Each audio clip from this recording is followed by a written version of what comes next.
I've talked to G.I. Joe while he waited, listening for a signal in a shallow ditch. I've heard his last hoarsely shouted wisecrack before his first action. Marched with him when he was tired. I've been his passenger, flown with him over the sea, over the desert. Watched him go to church, strange churches without steeple, spire, or pew. Been to chow with him, informally. Kidded with him when there was very little to joke about. And often when I've said, "Goodbye again, Joe," I felt something more disturbing than the sadness of parting. Something added to the gratitude that all of us must feel. Something added to a debt that, try as we will, we know down deep we never can repay. For packed in my kit bag and my notes and manuscripts are thousands of stories of Joe's courage, fortitude, and gumption. Well, it's been valor that needed publishing, a story that demanded telling. Like all correspondence, I've done my best with it. It is not that what disturbs a reporter of this war. It is this. When correspondence goes stale, tired, jaded, when we get fed up, we can always quit. Right, to be continued. Push off, catch a plane, come home. That's why I shall always be in his debt. So I've been searching for a story big enough, strong enough to bear comparison with the prodigious one he has been writing in blood and fire and geography. I think that I've found it in this, a story that all America helps write. It is doubtful that Joe has heard, busy as he is, that we at home have united all of these services into one great community campaign. That we have merged that traditional democratic institution, the community chest, with our National War Fund. But I should like to show him how logical this combined operation is. When I write about Joe, he's usually storming Salerno, landing on the beaches of Normandy, pulverizing Wilhelmshaven. But when there are 3,000 miles of ocean between us, I think of him laughing at his familiar favorites, his home folks of Hollywood and Broadway and the radio. All were dispatched to him by USO camp shows, a major item of this fund. Think of it. 2.5 million G.I. Joes entertained each month last year. 87 camp shows and combat zone shows overseas. Yes, and 83 training camp and hospital shows over here.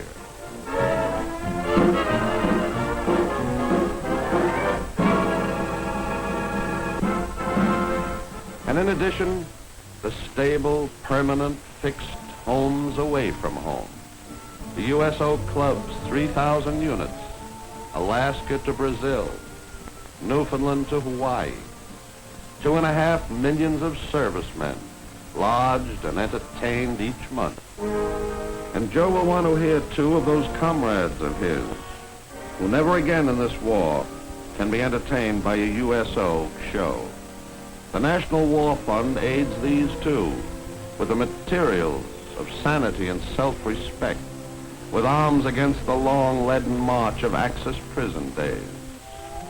94 rest centers and United Seamen's Clubs on 6 continents draw support from this fund to fight convoy fatigue.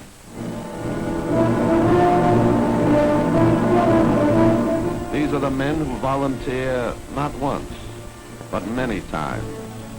The merchant seamen who play that fateful game of tag with the tin fish, who sink and swim and then sign on again.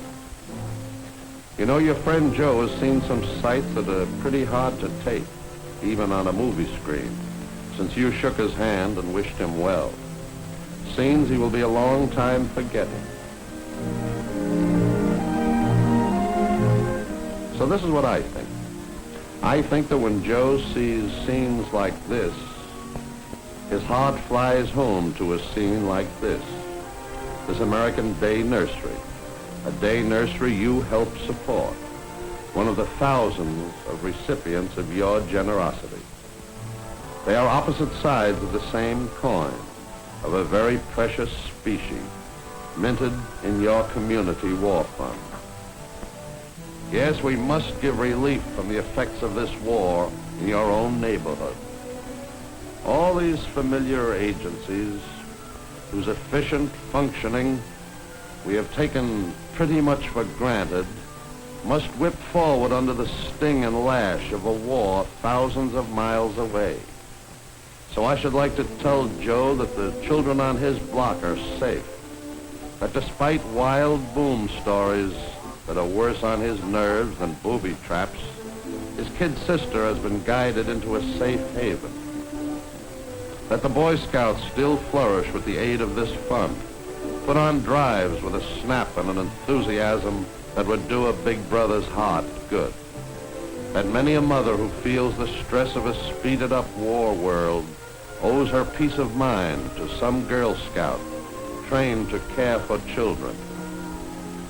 And I should like to tell them that every Mrs. Joe's budget problem and health problem is the urgent concern of an understanding specialist, and that the visiting nurses are tireless and patient in teaching many a mother to care for a junior Joe, helping the fewer doctors at home to take care of more patients, old and young, and that the American War Relief Services beyond the sea, whose needs none can see and feel more clearly, more sensitively than Joe, China War Relief, Russian War Relief, the Belgian, the Greek, all the war relief services, all 14, come out of the same hamper, are subscribed in the same fund.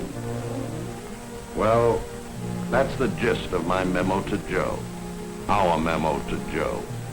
Worth traveling thousands of miles to deliver. Worth remembering when your community war fund or war chest asks that you make it good. So when I go out again, I'll say to Joe, this is one thing you don't have to worry about. We've got it covered.